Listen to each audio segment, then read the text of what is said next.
feel like Gordon Bombay would have taken his career to even further heights. Everything's flashy, everything's cocaine, everything's Fun. Open wide for some soccer! I don't care what your personal thoughts are at home. I care that you hate the Call Cowboys. this college rule! Welcome back, everybody, to the Sports Experience Podcast. Dom and Chris here, and like always, before we begin, make sure you just like, subscribe, follow, share, do all of the things. Comment, please. They don't even have to be positive. Just let's keep this channel growing, Chris. Yeah. And today we're back on the hardwood. That's right. We got a Street ball legends. street ball legend, Hall of Famer, as we'll get into. We've got Nate Tiny Archibald. Mm-hmm.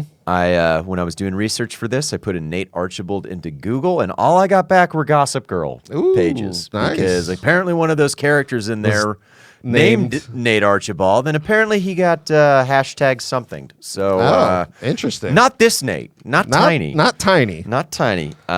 Nate Archibald, born September 2nd, 1948 in New York City, New York, and grew up in the Patterson housing projects off of 143rd Street in the South Bronx. And his parents came to the States in 1946 from the West Indies. Yeah. His dad was nicknamed Big Tiny, which is the most jumbo shrimp oxymoron I was going to I've say, ever heard. it's such a silly-ass nickname, but I do love that Nate's name became Tiny. Big Tiny. Because his dad was Big Tiny, and you're just like, well, I mean. What do they call him? Little Tiny? I know. Just say the same thing twice. Yep. He was it was a very rough upbringing. Yes. From everything that I read. Everyone else around him was doing drugs.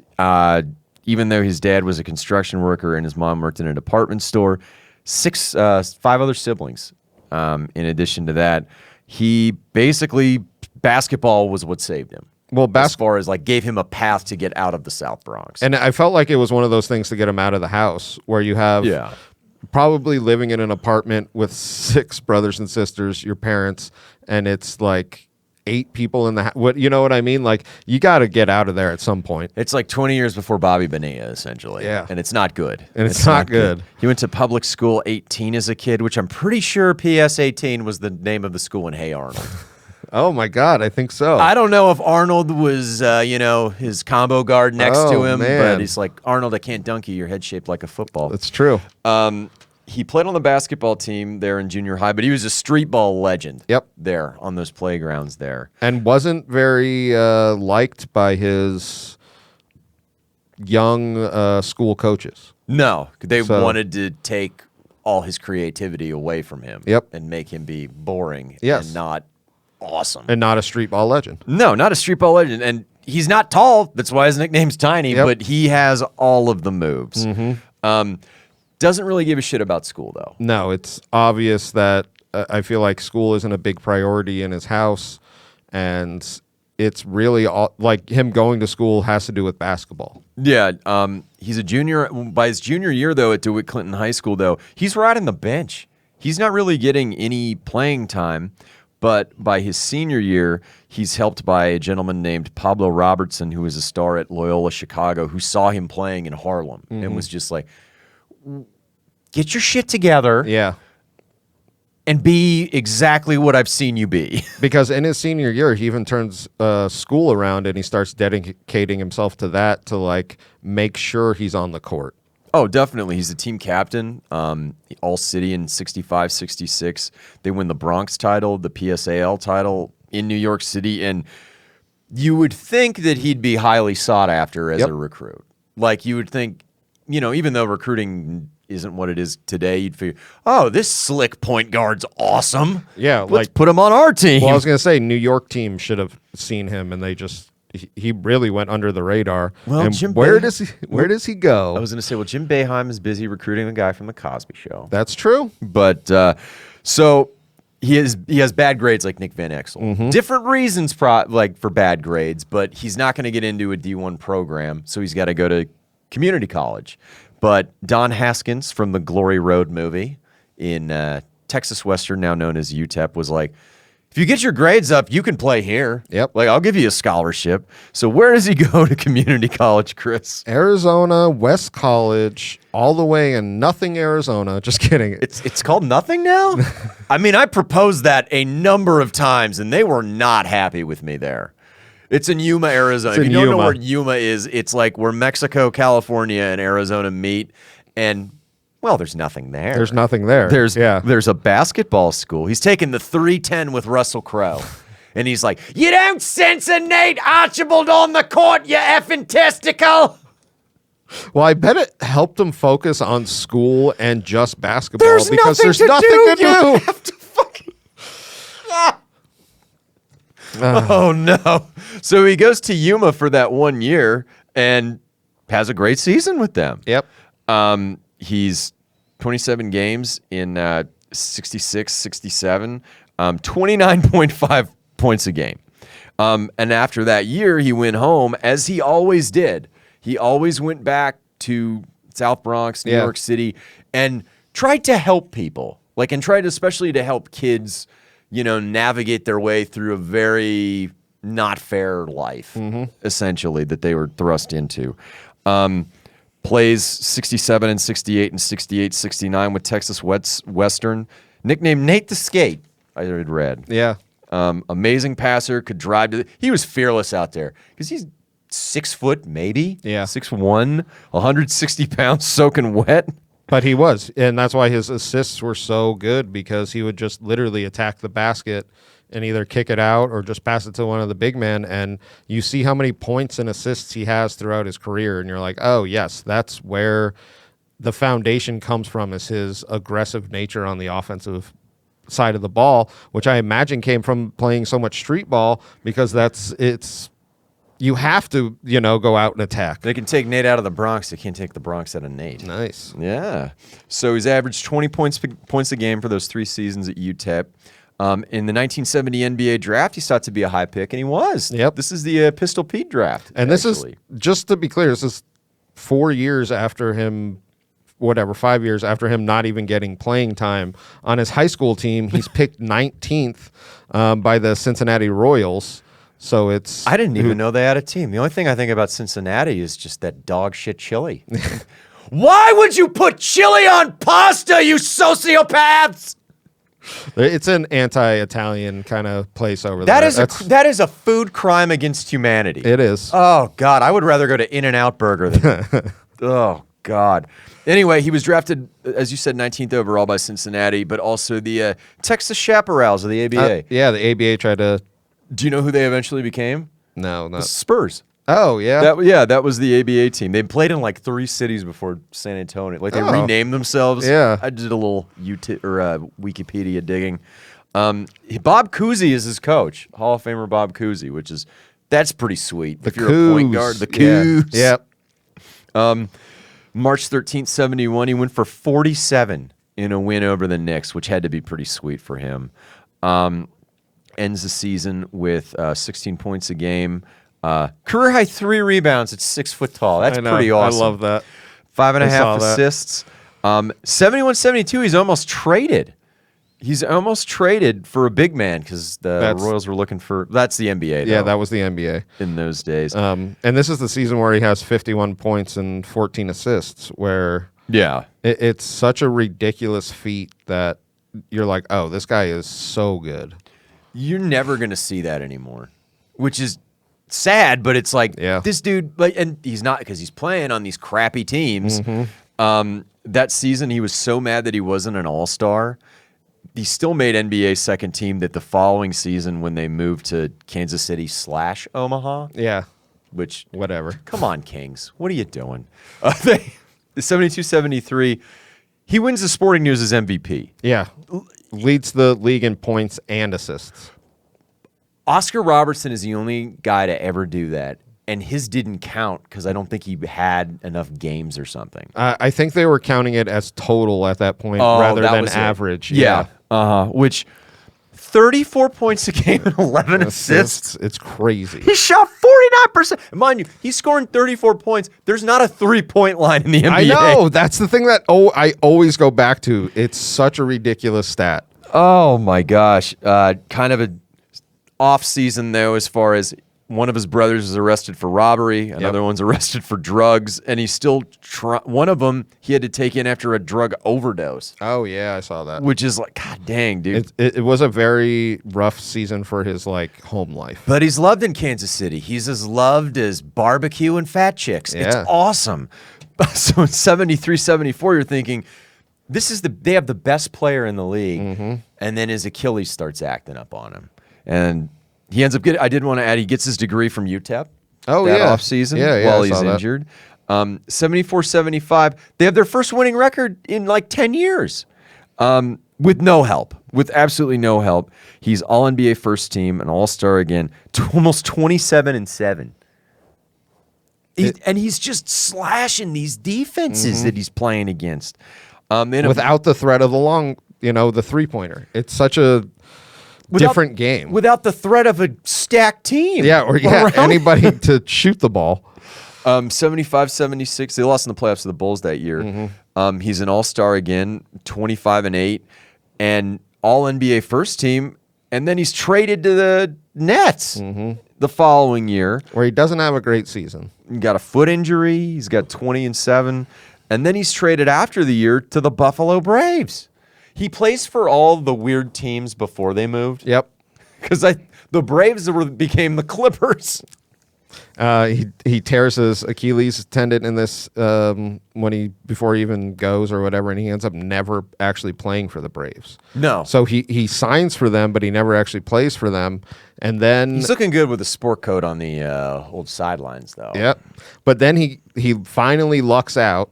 You know what I mean? He does luck out. He literally goes to a dominant team in their domination, where he goes to the Boston Celtics, and you're like, oh, this makes sense. This is right before a decade of just straight beating the hell out of people.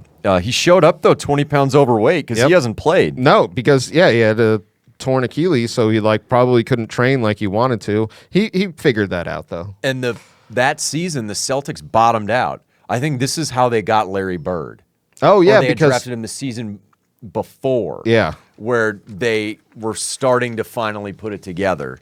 In the magazine Sport, an NBA GM said, not sure anyone would have taken Tiny. Hell, he was 30 years old, had a bad reputation and a huge contract. He seemed to have lost his game. So, after Buffalo, people were just like, well, that was a shooting star across the NBA. Well, he's done. Well, and a lot of people didn't know what the recovery was going to be like after his Achilles. Is he still going to have that slashing speed? It's a lot of ifs with a big contract, and the Celtics, to their credit, picked up probably one of the best point guards of his era. Yeah, and he's entering a team that knows exactly what it's doing. And it's fascinating to me that he's he's having these injuries in a time when surgery was pretty barbaric compared to where it is now. Oh, yeah. It was the Tim Brown wait and see attitude. Well, Tanya, I've never seen an Achilles do that before. What does that mean? Keep playing? Yeah. Maybe? I don't know. 79-80, though. He has 14 points a game and 8.4 assists. Now they got Larry Bird, and Archibald had said about this season, here I was coming off the most frustrating year of my career, and it was the kids who were counseling me. Don't worry, Tiny. Don't get down. You can do it. The Celtics need you. I'll never forget them for that. And I feel like he fit in so well because he didn't have to be the focal point of everything. No. 14 points, 8 assists, great for your starting point guard, and he doesn't have to do 34 points. You know what I mean? You're Larry Bird. No, but unlike in Kansas City, Omaha, Cincinnati, whatever, I have the utmost confidence if I dish it to these people. Yeah, exactly. Exactly. You're making my job so much easier. The floor general for the Celtics that year, and was an all-star again, which is I'm sure if they had a comeback player of the year, he would have won it. Yeah, at that juncture, you're right. Yeah. All over him for that one.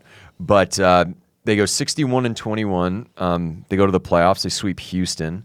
And then they end up losing in 5 against Philadelphia. These are the Dawkins and Dr. J teams. Because that was the big rivalry then before the Pistons kind of showed up. 80-81 has almost 14-8 that year. They're a game better this year Boston. Then in the regular season than last year. It's yeah. like, well, now they're a problem. Yep. All-star MVP, All-NBA second. The man is at Aaron Rodgers didn't do this off those Achilles. I don't know if Tiny went off doing the ayahuasca or whatever, but he certainly picked himself up. Definitely put it together and definitely put his mental game together, which that was kind of a slight on his career. Was a lot of people said like he was not like too from street ball, but like will he be able to like gel with like a superstar team? Yeah, but then again, you think this point in his career, he's like, I'm getting a little older. Yep. I haven't won anything at all as far as Championships, team goes. He's basically like Tony Gwynn of Omaha. Like, Yeah. sounds like an insurance agency. But 80-81, they go 62-20, as I said. Then they go to the playoffs and they just start beating the hell out of people. They beat Chicago. They sweep Chicago. They beat Philly in 7, and then they go to the finals against Moses Malone there in the Houston Rockets. Yeah. And what do, Chris? They win in 6. Yeah, they win in 6, gives Tiny his first ever NBA championship, and for me, it's very like justified because he was on all those shitty teams, goes to one good team, and then is their starting point guard in the championship season. I feel like Red Auerbach was just like, nobody wants him? Yeah, I know. Seriously, though. Like, we'll take him, but like, you guys sure? So, do you watch basketball? League leading points and assists like 3 years ago, nobody wants him? He's not in a wheelchair. Yeah. Like, he can still play. And that's the other thing. When you bring these guys in on like really crappy, who have been on crappy teams for so long, as like, then they come in as a veteran. It's like the Vinny Testaverde thing. The horror stories they can tell to like younger players just be like, you don't know how good you have it right now. They put the popcorn guy in against Chicago. I think I'm going to need the stewardess. I don't think this plane has pilots. They were driving on buses. Oh, God. Is that a detective story, Chris? You want to switch? Oh, God. 81, 82, and 82, 83. This is when he kind of starts declining. Yep. 12 and 10, though, or 12.6 and 10.5 points a game both seasons. He had 8 during 81, 82. So that was kind of the end for him. But now they're losing to Philadelphia and Milwaukee in the playoffs as they're starting to get more players pieces onto the roster. He signs with Milwaukee, though, for his last year, 83, 84, as a free agent, but only plays in 46 games. But in all 46 of those games, he was the starting point guard. Which is crazy. Yeah, because he is at the end of his career, but they were still like, dude, when you're healthy, you're our guy. You could still play. Yeah. You just, have to be in the lineup Yep. to play. But one of the NBA's best point guards that you never hear about. No, he is really underrated and not talked about. And you look at his start of his career, guys were not doing that at his size. No, and this was an era where everything was predicated. Like Bill Russell, Kareem, Wilt the Stilt, not Shaquille O'Neal. But his penis. But his penis. Tiny's a little bit bigger than Shaq. So much bigger. Hey. We think. Yep. It's not we confirmed. don't know. That's the problem. Can we just get hashtag Shaq's penis, please? Can we just get that trending? We need it trending, and maybe Diesel will show us a 4-inch Frankfurter. Anyway, but one of the NBA's best, because like you see when they have their 50th anniversary, 75th anniversary teams, you'd be like, I know that guy from growing up. I know this guy. I've heard him like blah blah blah. And then Tiny Archibald, who's that? Yeah. And then you read about him, and you're like, This guy's a trendsetter. He literally was one of NBA's best players in this era, but he's just in these horrible markets. And it's not even horrible teams. It's horrible teams and horrible markets. Yes, You're right. yes. Like for basketball. For basketball. For anything, really. Yeah. I mean. Chili. I mean, anything. Yuma. Yeah. start his career off in Yuma. The man lived in Yuma for a year. That is not easy to do. Those were the war stories he was telling the kids in Boston. He was just like, you guys don't know what it's like in that desert. This guy got off a train. So we just started throwing rocks at the train. I don't know why. But 3-time All-NBA first team, 2-time All-NBA second team, 7-time All-Star. He led the NBA in free. So that was the one thing I did want to bring up. He led the NBA in free throws made 3 times and attempts twice, which means he would take it to the rim. He was not just a perimeter player. And this was not the era of soft fouls. You were getting destroyed. I'm sure Bill Russell grabbed a rebar once and hit a guy on the way to the basket. Yep. They don't have video evidence, but it's out there. There's a man missing a hand somewhere. Fucking Bill Russell. Fucking Bill Russell. But finished his career with 18.8 points a game and 7.4 assists. And mind you, he's doing this and not like in garbage time. He is the team save for maybe like 2 or 3 years of his career. Yep. Which, if you think about it, was kind of cut short by some of these injuries. Yes, like his Achilles, yeah. And his knee and his knees, foot. yep. Like he's iced for... And these are prime years. This isn't off the back end like he's with Milwaukee. He's missing quality basketball and still averages those numbers. Well, I wonder if the Braves franchise would have changed if he had played that season. You never, you know what I mean? Like you just never know with these weird teams that just kind of were getting thrown around everywhere. But a well-deserved championship with Boston, and probably one of the best point guards of his era, and a trendsetter, like you said. No, totally. And just fantastic human being, too. That's for all of his charity work that he did or still does in New York to try and, help kids. There's nothing, like, you can't say a bad word about this guy. No, you really can't. So, Nate Archibald, everybody. Tiny.